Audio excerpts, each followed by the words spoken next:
This is the Lone Creator YouTube. We hope this video helps.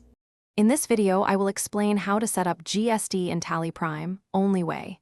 Begin by opening the company in Tally Prime, enable F11 features, and choose Goods and Services tax options, set your registration type, and enter the GST accurately.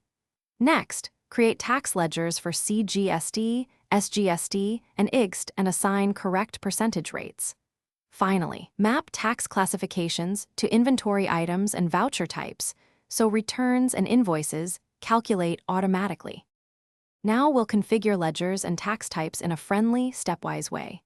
First, add customer and supplier ledgers and mark their GST registration status to ensure transaction behavior is accurate. Then, create tax ledgers for CGST, SGST, IGST, and any applicable cess with precise percentage rates.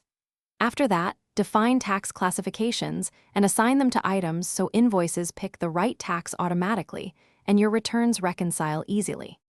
If you're enjoying the walkthrough, please subscribe and like so I can bring more helpful Tally Prime content. Quick recommendation: life's too short for cheap socks. Go darn tough with a lifetime warranty, perfect for long nights reconciling GST returns and sitting at your desk. Check the description for the link and other deals related to this video. Thanks for the support. Now let's get back to the video. Next, we focus on invoicing and filing, so your GST cycle stays smooth and simple. Turn on GST display in invoice configuration to show tax breakups for every invoice, and ensure e-way bill options are enabled where required.